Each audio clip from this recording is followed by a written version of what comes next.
Guys, we're back. Welcome to part 4 of the Build Along Challenge, the last and final series to this video. If you guys are just seeing this video, make sure you go back and watch through 1, 2, 3, and now 4 and get caught up. Now, the Build Along submission date is March 1st. So this will go up with plenty of time for you guys to go right back from the beginning and build a knife and be able to submit it into this Build Along contest. Now, I've talked about all the sponsors in the past. They're all going to be listed below in the description. A couple of the big ones so far is a $2,000 gift certificate to OBM Tools to get yourself a new grinder. Second place is going to win a $500 gift certificate to Beaumont Metalworks to maybe pick up some new tooling. There's about 10 more sponsors that are in on this, and I'm going to be dividing up all these prizes to the top 3 winners of this whole thing once they're submitted. But anyways, enough about that. We are going to get into getting the handles put on this knife today. So if you guys haven't seen it yet, this is the knife, and I've got my Damascus all finished, and this is ready to put scales on it. Now, what's cool about this knife and how it's so small, I was able to salvage some little scrap piece of material to be able to make these scales. And I'm actually building 6 of these knives right now, and I was able to do it for all 6 of them.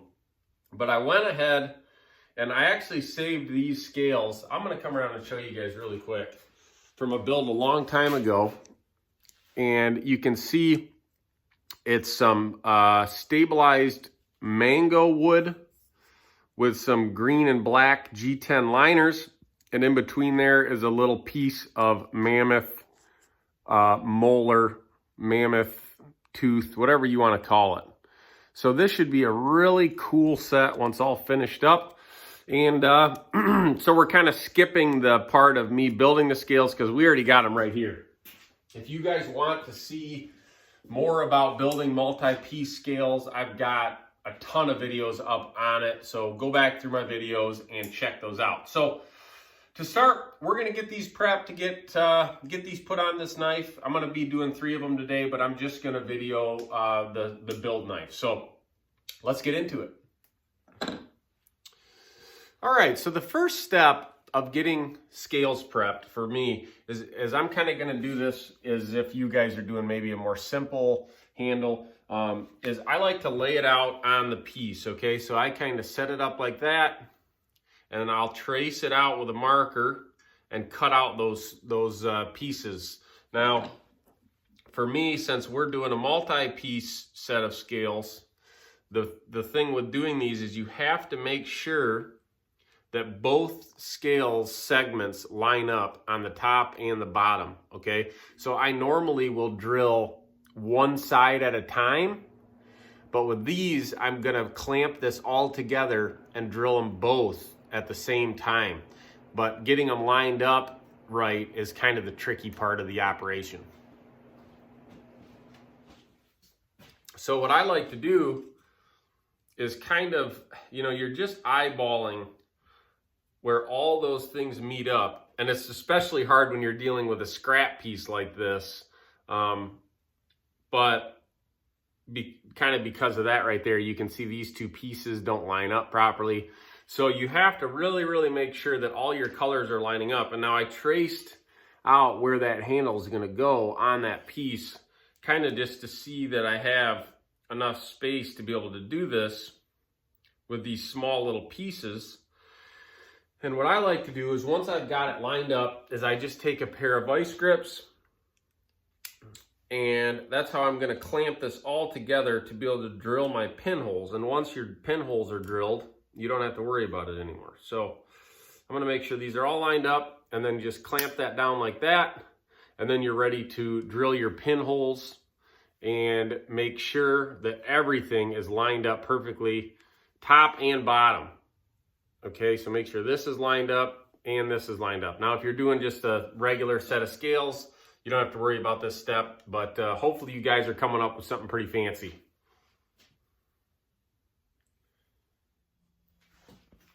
All right, so we're over at the drill press. You can see I've got my scales ready to drill. This is all hanging off. I'll trim this later. I just barely had enough material to make this work, but you can see using those vice grips, it kind of, you could use a clamp or whatever, but this kind of gives you a little something to grab onto. But it holds everything in place, so nothing's gonna move when you go to drill it. Now, I'd like to use one of these little blocks. That way you can kind of bring it up off your table and be able to drill through and kind of hold it steady like that. So what I'll do is I'll drill my single pinhole here, and then I'll move this over here, bring it over here, and drill this pinhole. Now the key to doing this is making sure your drill press is level, to where when you move it from one side, it's not changing the angle, because I've had to fiddle with this a little bit, and sometimes your pinholes will be a little bit wonky if not. So now, you know, make sure your drill press is super, super level, and this process works really good.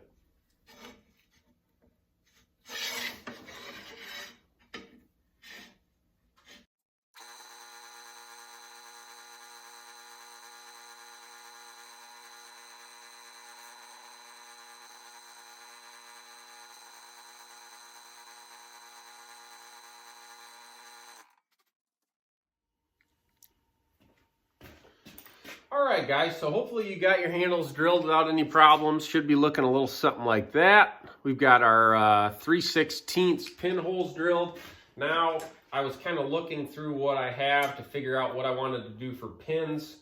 And all I have is some brass, and then I have just black G10. And then I have kind of a cool mosaic one that you guys, it's not going to show up on camera, of course. It's this one, but I don't think that one's going to look super good with that handle. So I'm probably going to go with brass for this build. And if you guys are ever wondering where to get all this stuff at, there's two sponsors that are in with this whole build along. Atlas Materials is one, and Maker Material Supply is the other. And between those two places, they have everything you'd ever need. I get a lot of handle material from them, all my pin stock.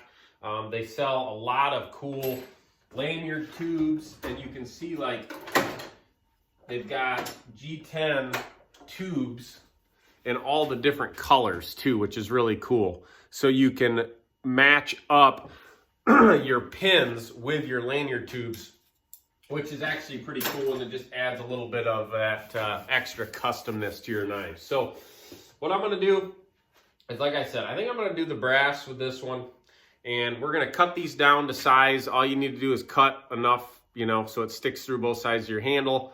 I just cut them down on the bandsaw, and we'll get these pins fitted to the scales and go from there.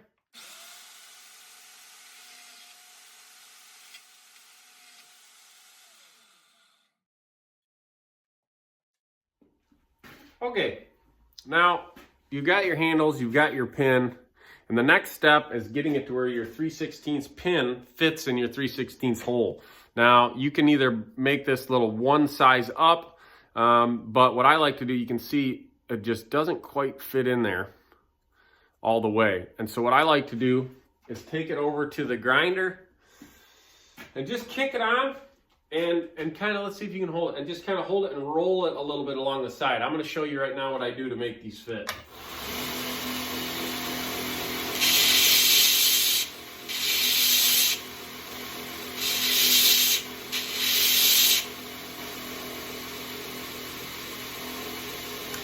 So that's literally all it takes. You're just kind of rolling that pin. And the reason I do that is because it's faster than putting them in the drill press and sanding them down, you know, chocking them up in the drill press and stuff. That goes really fast. So you can see, actually that one's a perfect fit. Let me show you guys kind of what it looks like. You kind of have to almost screw it in. You don't want it to, man, I nailed that fit on that one too, guys.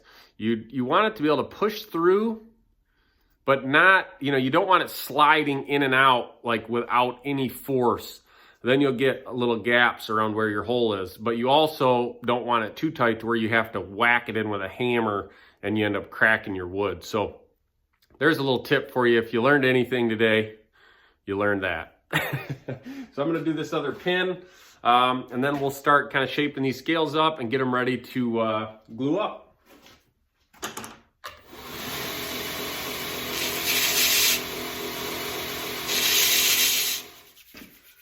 Man, it is cold here, you guys. I keep having to run over and turn the heater off while I am filming this, but man, is it cold. We got like almost a foot of snow yesterday. Anyways, so now you should have your pins fit up like that. Everything's looking pretty good so far. I even found another set of these mammoth scales. So I've got 2 of them I'm working on right now. You can see. I did a couple chef knife builds and was able to salvage those little pieces of those scales. Now, the next step, what I like to do is I put a little piece of tape right on the front there. So when you set your knife on it right there, you don't scratch up the part of your knife that's going to show when you're going to start shaping these scales. Now, what we're doing right now is shaping the front part of the scale. And I like to kind of get these sanded down to size roughly around the blade. If you've got a bunch hanging over, kind of like I do here, I just kind of roughly shape them down to the size of the blade. You don't have to do that, but that's what I do. And then we're going to shape kind of however you're going to set the front of your scale, because you have to finish this front part of your scale before you do your glue up, because obviously you can't sand and finish that once they're glued to the knife. So I'm going to go ahead and put a, just like probably a 60 grit belt on the grinder. And I use, what's on here right now? This is an 80. I'm going to switch that out to kind of start shaping those scales. And I just use my little work rest like this, kind of make sure everything is good and flat and clean. So I'll put a fresh belt on there and we'll get rocking.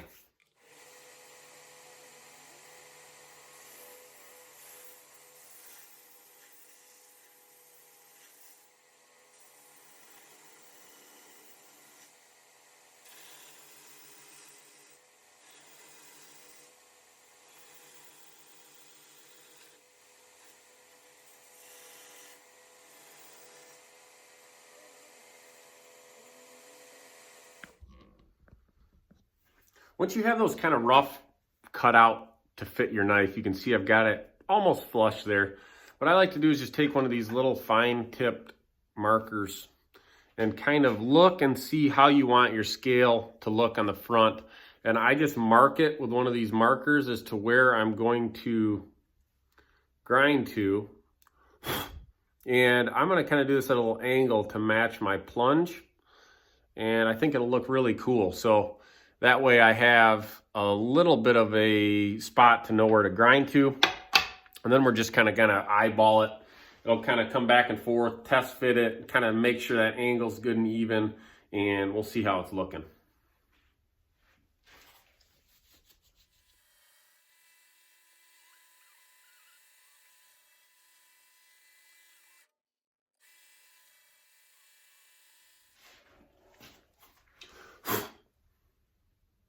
All right, so that's looking pretty sweet. Now, you can kind of see I matched the plunge line there with the front of my scale. And I kind of brought that down a little bit. I don't know, that's just kind of how I do it. And it's looking pretty cool. So what I normally do is, I do my rough shaping with a 60 grit belt, and then I bump it to a 120 and just finesse it and make sure everything's really square. And then I'll go over to hand sanding the front part of this knife. So I'm gonna touch this up a little bit and then we'll bump over and I'll show you how I finish the front of those scales.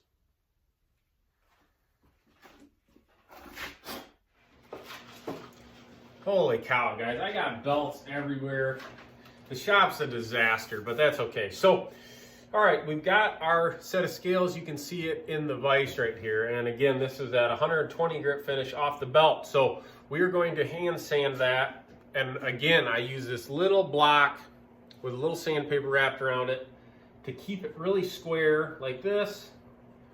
and I'm going to take that up to probably 1200 grit. You know, I like to take the front of my scales up to whatever I'm going to finish the scales to at the end. So I'm not going to bore you with that. I'm going to get this hand sanded. Then we're going to get the blade prepped and the scales prepped to get the glue up process done, and we're getting close. Okay, so here we go, guys. We got the front of our scales finished to 1200, and then I just lightly buffed them. You guys can probably kind of see they're looking pretty good. Now what I like to do is scuff up the part that's going to get glued up. And what I do is I do it over here on the granite surface plate with a 40 grit belt, and I just kind of rub it in circles just enough to get rid of all the glossy finish on your G10 liners there, or whatever you're doing. And that gives a really good surface for that epoxy to bond to. I also do the same thing with the spot on the knife that gets glued up as well. I'm going to scuff that all up really good so the epoxy bonds to it, and we don't have any problems down the road.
So once you've got your scales prepped and ready to glue up, all right, so now that you've got everything scuffed really, really good, you need to make sure everything's good and clean, okay? This is very, very important. So what I like to do is I take a little bit of lacquer thinner and a clean shop rag and clean all the oils off of everything, okay? Again, just to make sure that epoxy will bond really, really good.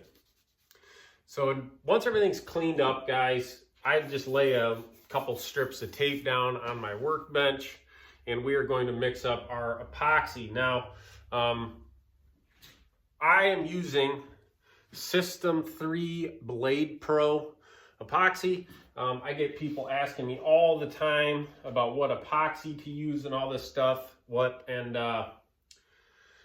You know, it's up to you guys. I'd always recommend buying some and really putting it to the test before you start selling knives. And I've used West Systems G-Flex for a lot of knives, and I've recently switched over to this Blade Pro, and so far this stuff is really, really impressive.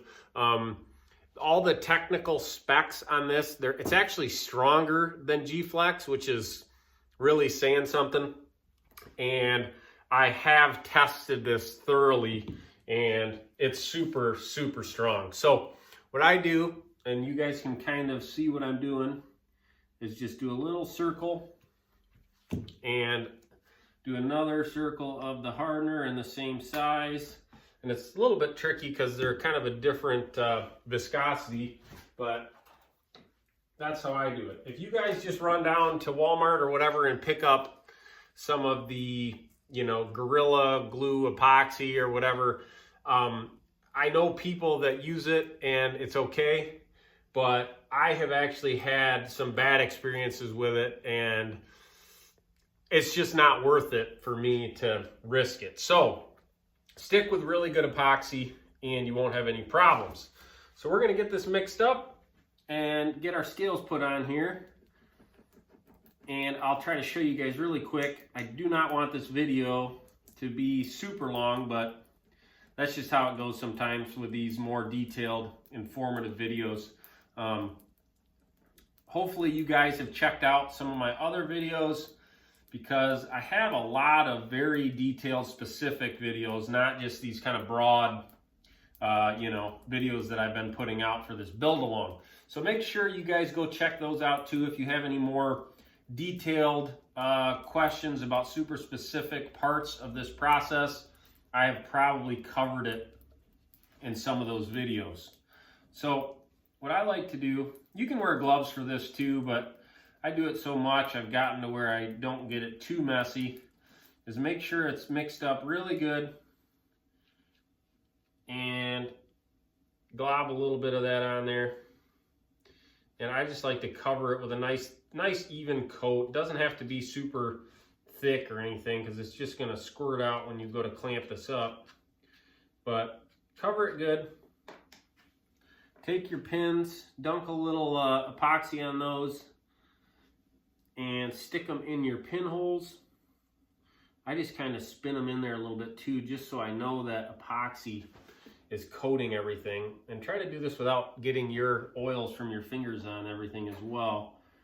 Now that should set in there like that. If you have to tap it in with a hammer or whatever, just be careful to not mess up your scales. And then we're gonna hit the other side of the scale with epoxy the same way. And I'm trying to do this as fast as possible for you guys.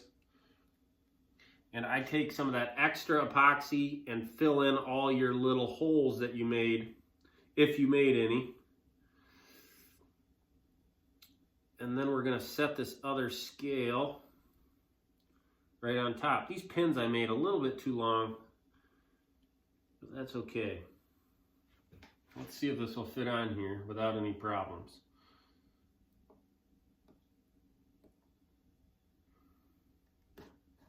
Wow. I got lucky there, guys. It fit really good. So now what I like to do is clamp this up with however you want to clamp it. I use these things, these little C-clamps a lot of times, or these kind of clamps as well. You don't need to reef them down. You just need to get really good even pressure on it. So that's it for today. Clean up the area in the front where that epoxy's squeezing out with just a Q-tip and some lacquer thinner, and let that cure for a good 24 hours. So I'll check back in tomorrow and we'll go over shaping this and sharpening it and finishing up this blade. All right, so I just removed the knife from the clamps. It cured up overnight and it's looking really, really good. Everything's good and even, and I'm liking it so far. So today we are going to finish this knife up. We're going to get the handle shaped. We're going to get the edge put on it, and I'm going to make some Kydex sheaths, which I don't think I'm going to go over that in the video because it's just getting too long. So we're going to get this thing finished up today. First step, we'll be jumping over to the grinder, kind of cleaning this up and getting everything really flat on the 2x72. And yeah, we'll go from there. I'll kind of show you how I shape it and how I finish these scales up. These mammoth teeth scales stink so bad when you work with them. So that's the downside of them. Not looking forward to that. Okay, so people ask a lot why I have two grinders. And you don't obviously need to have two grinders, but when you're doing a ton of knives and working through the process so much, when you have one set up like I do in the horizontal position that does all of your horizontal work, and then you have another one set up in the vertical position, it's amazing how much time it saves you from changing tooling all the time, back and forth. And handle shaping is one of the main things I really like it for. So what I'm going to do is I use the TX grinder over here to get this flat, okay? We're going to clean up how nasty it looks. You can see those pins are sticking out a little bit. Okay, so the first step of shaping handles is just come up on here on the flat platen. We're going to get this good and flat, okay? Then I jump over to the Dominator grinder, and you can see this is set up with their articulating work rest from OBM Tools, and also their small wheel attachment with the deflector bracket, okay? So what that does is it makes it really skinny. It gives you a lot tighter area you can get into, which is super, super nice. And you guys can buy one of these when you win this contest. So that's really cool. So I use this for the finger choil area, which you guys can't really see from that angle, but that's why you have to get these really flat first, or else you're working on kind of a weird uneven surface.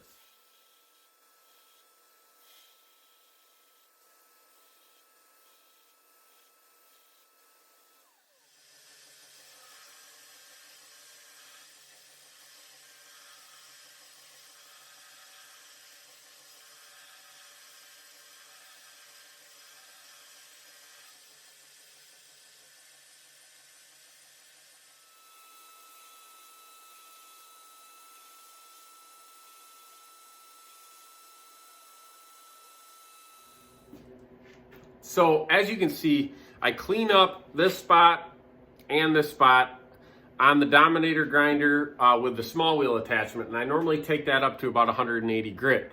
I then jump over to this grinder and I clean up down to the steel of the knife here and here, just like freehand. Just make sure you keep everything really even, and then I take all that up to 180 before jumping to hand sanding. Now, as far as shaping the scales go, I normally start with a 36 or a 60 grit, depending on the material we're using, and go from there. And I think I'll quickly show you guys how I'm going to shape this a little bit, but the video is getting too long. So if you want to really see in depth how I shape and finish my handles, I put a video up. Scroll down a little bit in my videos, maybe a month or two ago, a super in-depth, detailed how I finish my handles. So I'm going to try to explain it, as good as I can, really quick. And the last couple of videos have been super long, so I'm trying to keep this one shorter. So as far as shaping your scales go, you guys can do it however you want to do it. I like to use this 2-inch wheel on the top to kind of cut in around this finger so you get a good grip there, and then I'll obviously bring down a lot of this as well. And that's where it's totally up to you guys how you want to shape and contour your handles. Do whatever you want with that, but like I said, I normally will bring everything up to about 180 on the grinder before jumping to hand sanding. That way it saves you some time, and it just gets, if you just cut this in with a 36 and jump straight to hand sanding, you got a lot of hand sanding to do. So I'm going to get these shaped up really quick, and then I'll check back in once we jump over to the hand sanding spot and kind of show you where it's at. All right, so we are ready to start hand sanding these handles now. So you can kind of see the contouring I added to it here when I spin it. I brought it down a lot in the back, so when you grip it, that back point doesn't dig into your palm. I've got pretty big hands too, and you can see this design. It will hit your palm a little bit there with a full 4-finger grip, but I rounded that over quite a bit just to make it a little more comfy. So now what we're gonna do is put it up in the vise. I'm gonna tape my blade up really good, and we are gonna start hand sanding this. Now, what I do with wood scales that are stabilized like this is I take them to 2000 grit and then buff them over on these buffing wheels. Now, if you're doing micarta, you can maybe take it to 4-600. If you're doing G10, maybe 4-600. Do whatever you guys want to do, but for the stabilized wood, I take it really high and buff it and get really good results. So I'm going to work through that. And then we'll check back in once this kind of is finished up. I'll show it to you guys, and I've got some other stuff to talk about.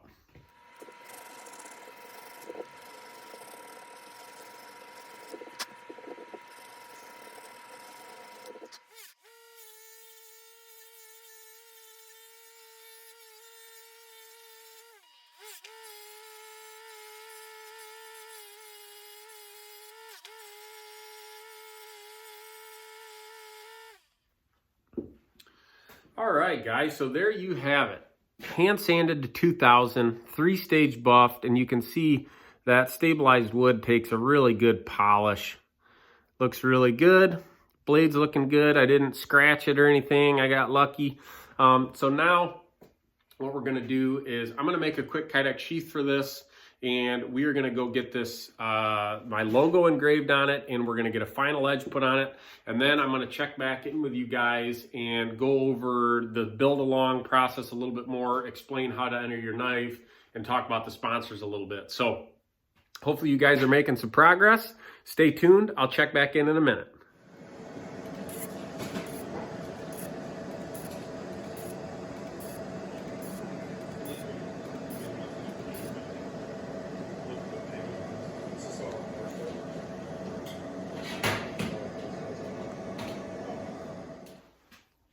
All right, guys, it is completely finished up. Got a nice little Kydex sheath made for it. I got a final edge put on it, and we've got the logo engraved. Looking pretty sweet. Kind of bummed I can't submit my own knife in the Build Along Challenge, but it was a really fun project, and I hope you guys enjoyed the process, enjoyed kind of, if you did build along with me, I hope you enjoyed it, and I'm kind of interested to hear you guys' feedback on this whole thing. I am planning on doing more of these build along style knives. I think that with how big this got and how many sponsors wanted to be involved in it, I definitely will do more in the future with different designs and stuff like that. Maybe not do them as in-depth of videos as what these have been, but do more of the competition aspect of it more than the kind of very simple step-by-step process of it. But let me know in the comments below what you guys thought of this process. I think today is the 7th. This will go up probably on the 8th. And then your knife has to be submitted by March 1st. Now, there's a couple different ways to do it. You can either put a picture of your knife up on your Instagram page, use the hashtag GCKBA, and then it'll pop up and I can go through all of those hashtags and find all your submissions and find them that way. If you don't have social media, which a lot of you guys have mentioned, just shoot me an email of a final good picture of your knife, and make sure you take a good picture. You know, there's a lot of competition in this. I don't know how many entries there's going to be. So far, as of today, I've sent out about 125 templates. So maybe half will be submitted, maybe all of them, I have absolutely no idea, but it turned into something really fun. Now, as far as the prizes go, I talked about them in the past. All of the sponsors for this whole thing are listed below. And what you guys need to do, if you have Instagram or Facebook, go give all of these sponsors a follow. I just think it's kind of the right thing to do. They've put a lot of money and prizes up for this, so go give them a follow. I'd really appreciate it. So what I also decided to do is take the top 3 knives, which I've mentioned in other videos. There's so many videos on this now, I don't even remember what I've said here on YouTube, but top 3 people are going to get a prize.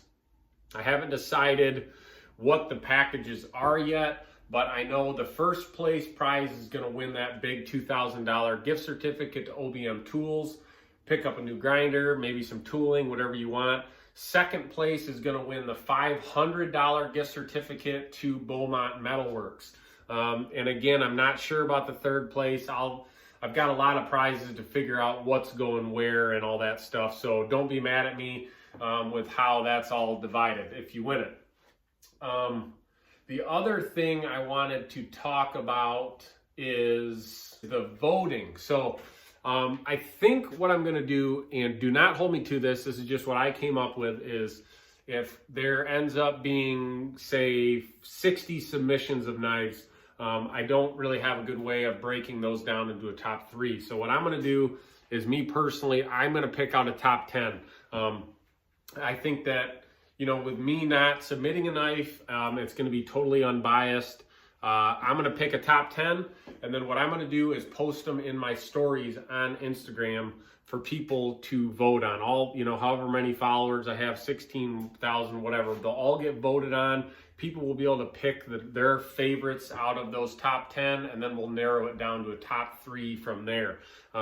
That's at least what I'm thinking I'm doing right now. I've got a few weeks to figure it out, but hopefully that covers everything, you guys. I think I think that's it. If you have any questions, if I missed anything, just let me know. And again, if you're just kind of catching up on this, you've still got a few weeks to build this knife, so don't be afraid to get in on it. And yeah, thanks for watching, guys, like always. And I'm excited to see what you guys come up with.